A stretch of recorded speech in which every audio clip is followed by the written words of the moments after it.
గ్రహణం కాదు గానీ తలప్రాణం తోక్కొచ్చిందండి. మార్నింగ్ 5:00 లేద్దాం అనుకున్నాను. మెడంతా 2 డేస్ నుంచి నొప్పుగా ఉంది. ఆ నొప్పికి నేను లెగలేకపోయాను. 6 అయిపోయింది లెగిసేతడికి. సో, లెగిసి ఇంక కిచెన్ అంతా క్లీన్ చేసుకొని, ఇల్లంతా క్లీన్ చేసి, ఒక పక్కయితే వంటలు ప్రిపేర్ చేసి, పిల్లలకి లంచ్ బాక్సులు కదా! సో, ఒక పక్కయితే వంట చేసుకొని, ఇంకా ఇలా గుమ్మాలకైతే బొట్లు పెడుతున్నాను. ప్రతి లెగ్స్‌వారం కూడా గుమ్మంకైతే కంపల్సరీ బొట్లు పెట్టుకుంటానండి. కాకపోతే మంచి మంచి డిజైన్స్ అయితే వేసుకుంటాను. ఇంక టైం అయిపోతుందని సింపుల్‌గా ఇలా గుమ్మానికైతే సింపుల్ డిజైన్స్ వేసుకొని పిల్లలకి లంచ్ బాక్సులు కట్టేసి వాళ్ళ స్కూల్‌కి పంపించేసి ఇంకా గుడికైతే వెళ్ళామాట.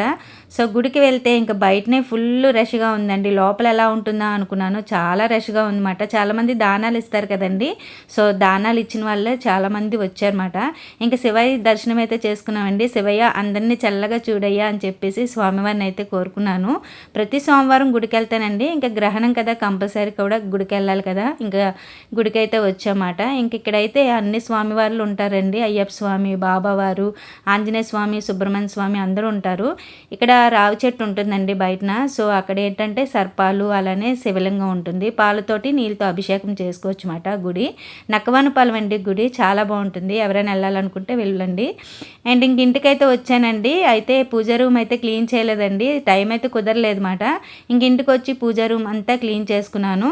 సో, ఇంక నాకు సంధ్యా దీపం పెట్టాలని అనిపించిందండి. అంటే మార్నింగ్ 6 లోపైనా సరే పెట్టేసుకుంటాను. లేదంటే 8 కల్లానే దీపారాధన అయితే చేసేసేదాన్ని. అండ్ మధ్యలో అయితే నాకు 10 దాటిపోయిన తర్వాత దీపం పెట్టాలంటే కొంచెం ఇబ్బందిగా అనిపిస్తుందన్నమాట. ఇంకెందుకులే స్వామివార్లందరికీ అభిషేకం కూడా చెయ్యాలి. అంటే నేను గ్రహణం అయిపోయిన తర్వాత స్వామివార్లందరికీ కూడా పాలతో అభిషేకం చేసుకుంటానండి. అన్నీ క్లీన్ చేసుకొని.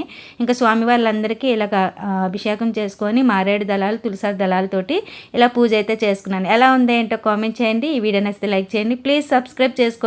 సపోర్ట్ చేయండి. మీ అందరూ సపోర్ట్ చేస్తారని అయితే కోరుకుంటున్నాను. బాయ్ అండి.